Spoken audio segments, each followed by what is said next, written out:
Donc le thème de la conférence, c'est féminin sacré, masculin divin, jamais l'un sans l'autre. Mais avant de commencer, je voudrais vous donner une information que peut-être vous n'avez pas et qui est en train de se répandre sur Internet.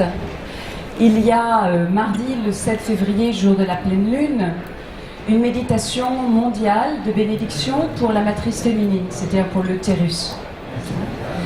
Et donc, on va recevoir par Internet le thème de la méditation.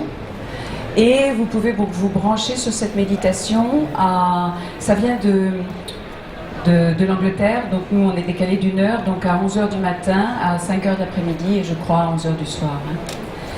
Et donc, il fallait s'inscrire jusqu'à hier soir. Donc si jamais vous vouliez avoir le thème de la méditation, je vous l'enverrai. Donc notez à ce moment-là mon mail. T'as pas mis le mail, Doudou que Patrick va marquer au micro, puis je vous transmettrai le thème de la méditation pour... Est-ce qu'il y en a certains que ça intéresserait, ce thème de la bénédiction de la matrice? Levez la main que j'ai une idée. Ok. Donc ça fait les 2 tiers. Et bien évidemment, la bénédiction de la matrice, il y a... les hommes sont évidemment invités là-dedans, dans la matrice de leur féminin intérieur.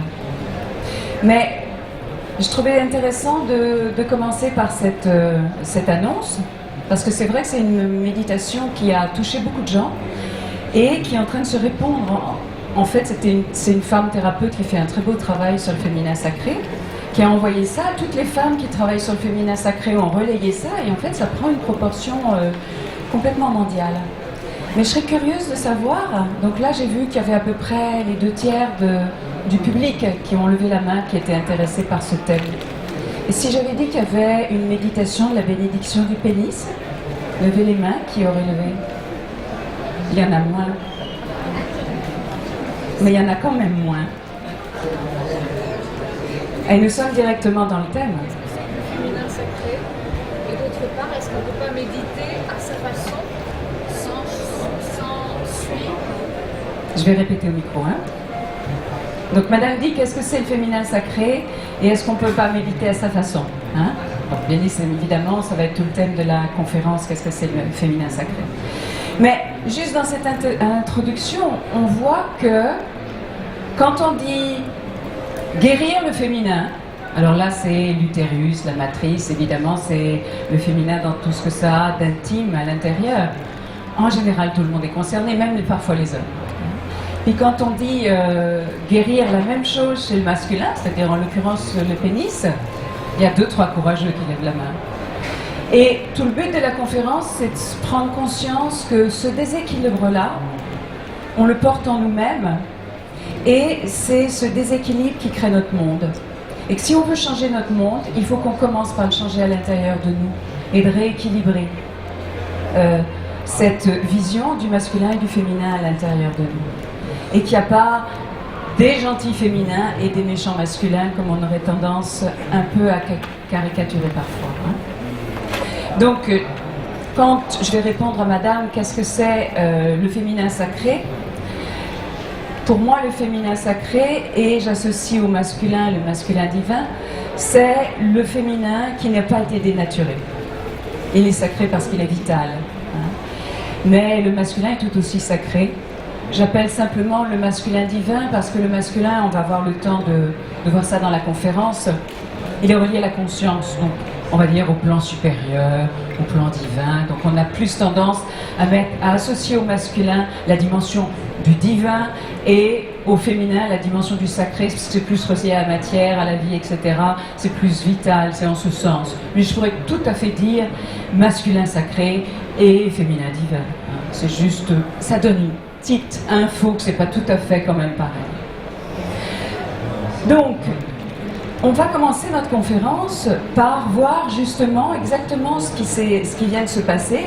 C'est qu'on a plus tendance à lever la main pour la bénédiction de l'utérus que pour la bénédiction du pénis. Mais je vais ouvrir pour madame et pour tout le monde. Il est clair qu'ici, quand je parle de masculin et de féminin, on est bien au-delà de la dimension de l'utérus ou du pénis, hein, qui est une dimension, on va dire, très respectable, hein, très intime, très organique. Mais ce que j'entends par masculin et féminin, c'est bien plus large. Hein. Je parle vraiment des deux forces universelles qui constituent notre réalité. C'est en ce sens. Hein. C'est même au-delà, on va le voir, de la dimension de virilité ou de féminité. Et par exemple, je vais vous donner d'autres exemples. Quand je fais mon stage sur la guérison du féminin, c'est un stage qui est lui réservé aux femmes, même s'il y a des stages mixtes aussi, et l'appel de la déesse, on passe une journée à guérir notre masculin intérieur. Et les femmes disent, mais je viens pour le féminin. Et je leur dis, on ne peut pas aller voir l'abîme de la blessure sans s'installer dans son axe, sans être enraciné, sans avoir un masculin ancré, aligné, qui nous donne un axe à nos émotions en particulier. Comprenez-vous cela? Et là, c'est un exemple que si on va rencontrer la blessure du féminin sans avoir en soi installé un masculin qui est, j'aime bien le mot d'aligné, c'est complètement illusoire et ça va être dommageable. Parce qu'on ne va pas pouvoir regarder, contempler ce qui se passe dans la blessure du féminin. Un autre exemple de déséquilibre comme ça, c'est, par exemple, j'ai un stage qui me tient très, très à cœur, qui est sur la guérison du cœur de l'enfant blessé. Et donc je commence bien évidemment à réintroduire, parce qu'il me tient à cœur, cette histoire de féminin et de masculin. Et je m'assure que mon groupe comprend bien que chacun d'entre nous en a du masculin et du féminin. Et donc je m'assure, comme avec vous, est-ce que nous sommes d'accord que nous avons du masculin et du féminin?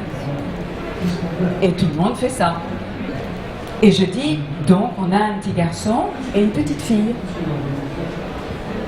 Et j'ai la même réaction que ce que vous venez de faire. Ben oui, logiquement. Et donc à ce moment-là, il y a les femmes qui disent un petit garçon, yes! Et les hommes qui disent une petite fille. J'avais déjà un féminin, qu'est-ce que je fais d'une petite fille maintenant? Et on chemine là-dedans à se rendre compte que eh bien les hommes qui, depuis le temps que j'ai envie de boire, je fais quand même. Pourtant ça fait des années que je fais des conférences, mais il y a toujours ce petit truc. Donc les hommes qui cheminent dans restaurer, reconnaître, installer, guérir en eux les aspects du féminin. Et on va voir autour de nous, en général, c'est les hommes qu'on peut voir dans ce genre de salon, que j'appelle des hommes de cœur. Eh bien, cette restauration de leur dimension du féminin, c'est souvent, encore pour l'instant, au prix de leur identité d'homme. Et c'est comme si, parce qu'ils restaurent leur féminin, ils n'osent plus proclamer leur masculin. Mais il y a vraiment quelque chose à comprendre là-dedans. Un autre exemple. Il y a des femmes qui se sont construites sur un masculin copié aux hommes. Je les comprends très bien, je m'appelle Diane et moi je me suis construite toute ma vie sur, en tous les cas, la première partie de ma vie, sur ce que je pourrais appeler la femme amazone. C'est-à-dire, j'assume, c'est moi qui fais tourner la maison, c'est moi qui sais, changer les roues de ma voiture, etc., etc. Comme vous voyez. Et puis, au fur et à mesure que j'ai cheminé en moi-même, je me suis rendu compte que cette Amazone, elle cachait à l'intérieur d'elle une immense sensibilité, mais que très peu de gens la connaissaient, et que je la cachais. Mais que par contre, les gens qui venaient travailler avec moi, ils étaient en sécurité. Et je n'avais aucun doute d'avoir un très beau masculin, un couteau chevalier, je dirais même. Et d'avoir aussi une sensibilité énorme, sans doute à la même mesure. Et je me suis posé la question, mais qu'est-ce qui fait mon masculin? Je vois qu'il est beau, qu'il protège les gens sont en sécurité auprès de lui, et qu'est-ce qui fait que mon féminin n'est pas en sécurité? Et que ma sensibilité n'ose pas se tourner vers l'extérieur, qu'il y a vraiment que dans le mode intime et vraiment les gens qui me connaissent intimement qui peuvent voir ma sensibilité. Et j'ai commencé à observer qu'est-ce que faisait mon masculin, et mon masculin était tourné vers l'extérieur, à défendre le féminin des autres. Et je me suis posé la question, pourquoi ce masculin en moi, qui était fort là, qui était fort installé, n'osait pas se tourner vers mon féminin? Et en fait, quand il se tournait vers mon féminin, il était devant l'abîme de la blessure de mon féminin. Et il se sentait comme incapable de se poser là, d'oser regarder la blessure du féminin. Alors, il faisait ce qui était le plus simple pour lui et ce qui lui permettait de survivre, de se tourner vers l'extérieur et de partir en défense du féminin extérieur, du féminin des hommes, du féminin des femmes. Comprenez-vous? Il y en a qui se reconnaissent là-dedans, par hasard. Ouais. Et donc j'ai aussi compris que défendre, c'était pas protéger. Il y avait une nuance entre défendre, qui perpétue la notion d'attaque, et protéger, qui est un état de vigilance, tout simplement, et conscience. Et donc je me suis rendu compte que parfois, quand on est dans ce propos de ces femmes un peu installées dans leur masculin occidental, on va dire, copié sur les hommes, c'est pas forcément des femmes, et en tous les cas, dans mon cas c'était le cas, qui ont installé un masculin qui permet leur sensibilité. C'est un masculin qui est copié aux hommes, mais c'est pas leur masculin à elles. Et elles ont besoin que ce masculin puisse retrouver une dimension bien plus intime et soit encore plus courageux que ce masculin social, de façon qu'il puisse oser regarder la sensibilité de son propre féminin. Et donc on pourrait dire que dans notre société où il y a des femmes actives et des hommes qui n'osent plus forcément clamer leur virilité, eh bien on pourrait presque dire que les femmes sont des hommes qui se proclament et que les hommes sont des femmes qui s'ignorent. Mais on est de nouveau dans une forme d'extrême, d'excès, hein, où on s'est installé dans l'autre pôle au lieu de vivre l'équilibre. Est-ce que vous me suivez? Hein? Donc en fait, restaurer le féminin sacré, ou restaurer le féminin tout simplement, sans être en paix profonde avec le masculin, ça perpétue des situations où le féminin est en pâture, où le féminin est victime. Et plus la femme va être dans une espèce de, soit d'absence de masculin parce qu'elle sera en rejet du masculin, donc là elle est complètement victime, ou soit elle installe un masculin qui est copié sur celui des hommes, et probablement elle va monter dans sa tête et elle va assécher son cœur. Mais par contre, elle va être très, elle, dans une capacité, comme je disais, cette femme amazone, de changer ses roues de voiture, etc. Mais elle sera manipulée par le mental. Il y en a que vous connaissez autour de vous, comme ça? On se ressent, d'une certaine façon. Et donc on voit qu'on a un chemin d'équilibre à faire avec ça. Donc je voudrais juste vous dire deux mots d'où je vous parle. Je suis, moi, issue d'un couple dysfonctionnel, comme beaucoup de thérapeutes, c'est pas un secret. Peut-être la spécificité de ma famille, c'est que il y avait une toute petite famille. Il y a mon père, ma mère et moi. Donc on ne peut pas s'échapper ailleurs. Et peut-être à la différence d'autres familles, où il y a clairement le gentil et le méchant, entre guillemets, hein, tout ça est vraiment entre guillemets. Mes parents se changeaient bien les rôles. À tour de rôle, il y avait la victime, le tyran, la victime, le tyran. Et donc, moi qui n'étais face à ça, évidemment, j'ai passé ma vie à essayer de les réconcilier, je me posais la question, comment est-ce possible qu'ils puissent avoir tous les deux raison et tort? Comment peut-on avoir raison et tort en même temps?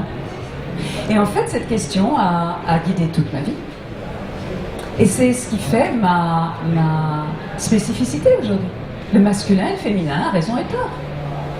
J'en ai fait un livre, c'est pour ça qu'il est gros. C'est un gros sujet. Et donc après, bien sûr, je suis devenue thérapeute et donc j'ai créé une formation de tantra sur la réconciliation intérieure et on l'a appelé le tantra de la réconciliation.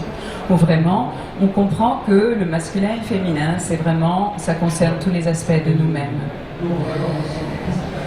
Et donc j'accompagne les individus, les couples bien sûr, depuis maintenant un certain temps, on va dire bien 17 ans maintenant. Donc ça me donne une certaine pratique là-dedans. Donc je voudrais vous... Oui madame. Quoi consiste vos stages?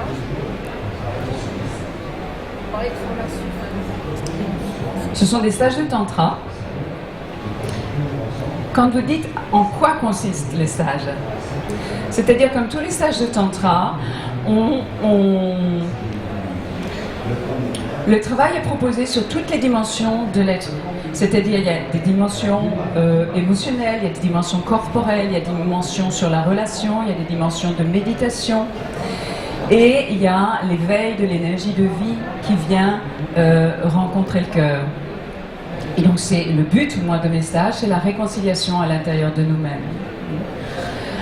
Ensuite, puisque madame ouvre la porte sur le tantra, ça me permet peut-être de rebondir dessus. Après, il va y avoir deux voies principales sur le tantra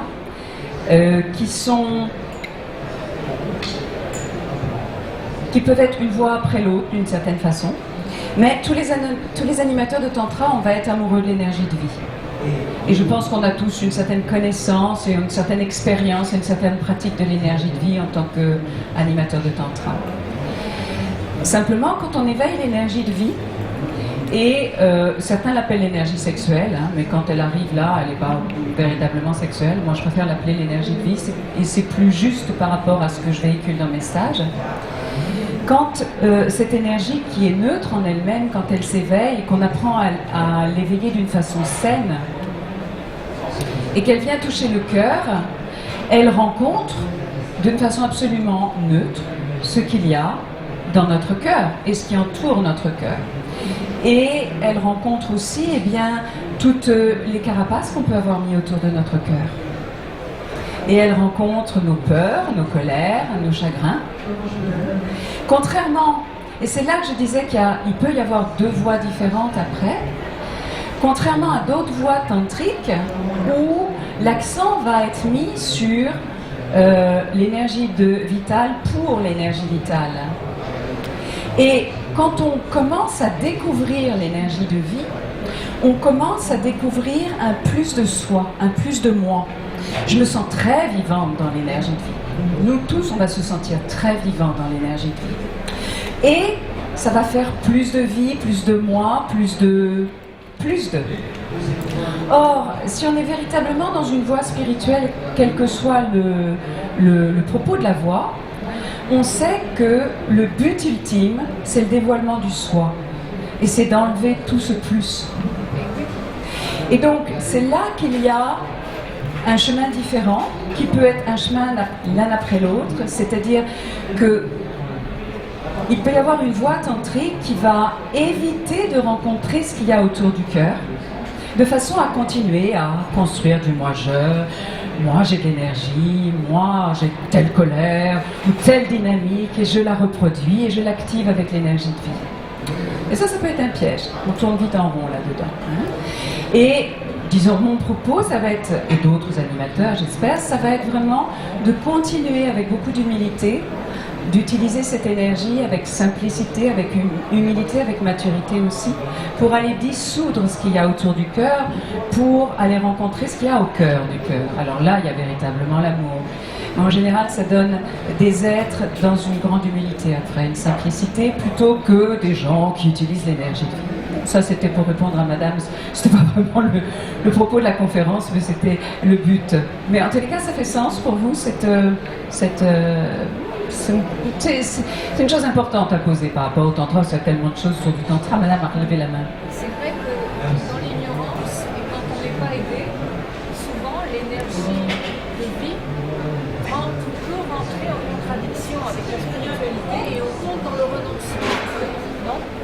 Alors Madame dit que parfois l'énergie de vie peut venir en déséquilibre, en contradiction avec la spiritualité.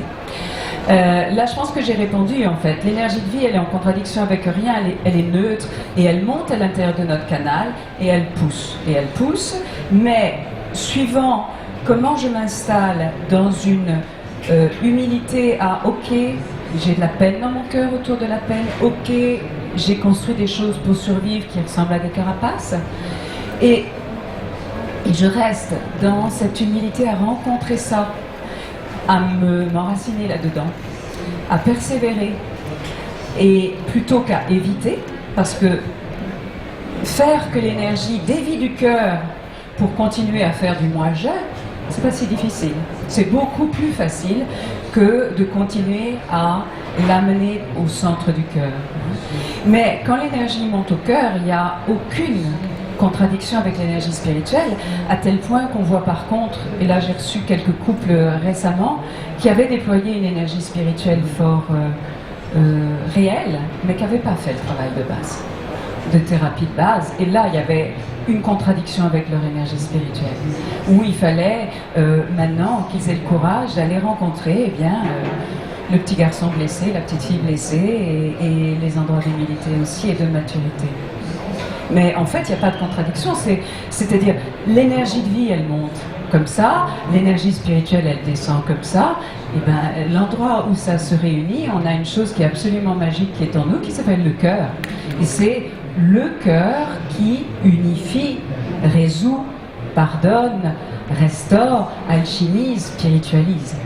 Et il n'y a pas d'autre choix que de l'amener au cœur. Mais amener au cœur, ça nous fait rencontrer ce qu'on n'a pas forcément envie de rencontrer, c'est-à-dire tout ce qu'on a mis de côté.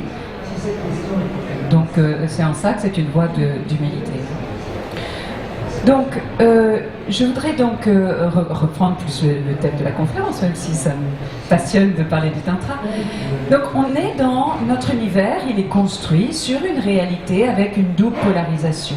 Nos cellules, elles émettent de l'énergie, elles reçoivent de l'énergie, cette dimension d'émission et de réception. Et on a la dimension, par exemple, pour faire image, électrique et magnétique. La physique quantique va parler de l'onde et de la pellicule, l'onde et la particule. On va parler de l'inspire et de l'expire. On va parler de l'ombre et de la lumière. Mais donc tout ça, c'est ce en quoi j'entends le masculin et le féminin. Le Tao va dire le yin et le yang.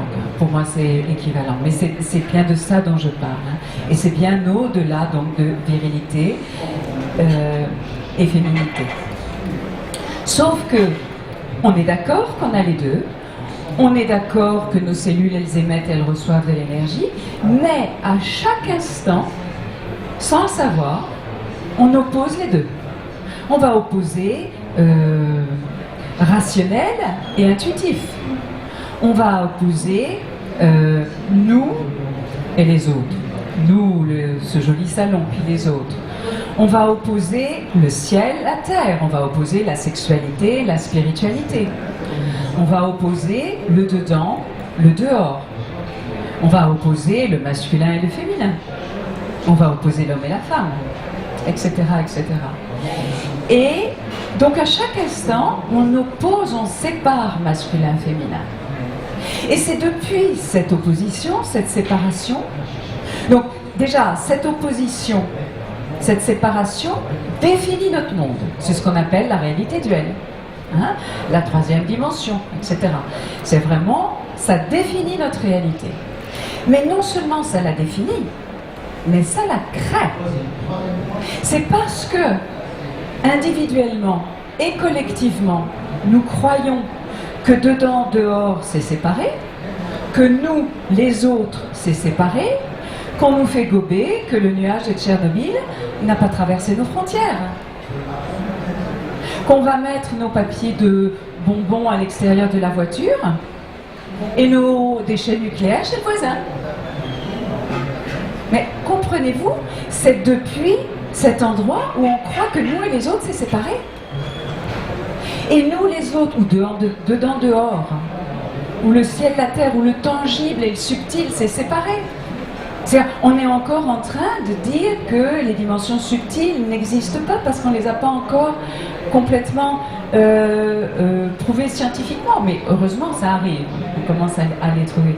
Une fois qu'on aura prouvé scientifiquement que la dimension subtile existe, il y a bien des solutions à notre monde qui vont pouvoir être accessibles.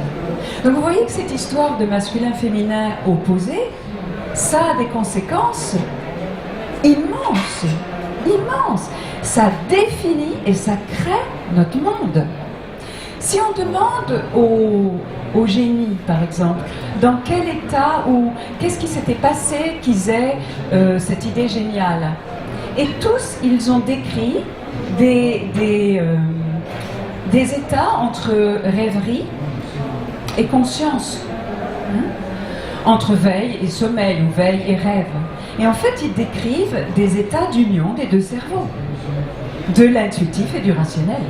Alors évidemment, c'est pas moi qui ai eu une révélation mathématique géniale. C'est évidemment un scientifique mathématique qui avait ça, mais dans un état d'intuition profonde, de rêve, où quelque chose de vraiment génial est venu, qu'on va appeler l'inspiration. Comprenez-vous? Donc comprenez-vous que masculin divin, féminin sacré, ou masculin féminin jamais l'un sans l'autre, ça définit et ça crée notre monde. Et nous tous qui venons à ce genre de salon, évidemment pour contribuer à un monde meilleur et pour amener à notre pièce du pulse, eh bien on est directement concernés à devoir les réconcilier à l'intérieur de nous, parce qu'on le sait, c'est le monde extérieur est généré depuis mes décisions intérieures. Depuis mes décisions intérieures, depuis l'état intérieur. Ces états d'union dont on vient de parler, c'est là où il y a les états d'inspiration. Ces états de à chaque choix que je fais, c'est depuis un état intérieur. Et donc si je veux faire des choix, ou si nous voulons collectivement faire des choix différents, eh bien il faut que ce soit depuis un état d'union intérieure. Alors évidemment que le monde entier ne va pas forcément faire les stages de Diane pour créer le monde nouveau. Bien évidemment que d'autres gens arrivent à cet état d'union par d'autres voies sans forcément mettre ces mots-là. Mais vous qui êtes intéressés et qui êtes venus sur ce thème-là, comprenez la conséquence que ça a. Et donc on pourrait dire d'une certaine façon que comme il y a cette espèce, c'est pas cette espèce, cette accélération d'évolution exponentielle, qu'il y a cette non seulement d'évolution, mais aussi de mondialisation exponentielle, de partage de l'information d'une façon instantanée. On ne peut plus croire qu'on est séparés les uns des autres. On ne peut plus le croire, c'est pas possible. Ou alors vraiment, il faut s'y maintenir par des grosses œillères. Donc, avec cette accélération, eh bien, on est acculé ou destiné, mais je préfère le terme destiné, à faire éclater le monde ou éclater la séparation. On va dire que la séparation, elle est déjà en train de se dissoudre, justement avec ces informations, on le voit, on est déjà dans les belles solutions arrivent et on peut commencer à faire ouf. Mais cette histoire de réconcilier masculin-féminin, à l'intérieur, est quand même extrêmement cruciale. Est-ce que vous me suivez jusqu'à présent? Donc on peut dire que guérir la relation masculin-féminin, c'est l'initiation de notre époque. C'est vraiment l'initiation de notre époque. Donc je voudrais maintenant vous parler du féminin sacré et du masculin divin.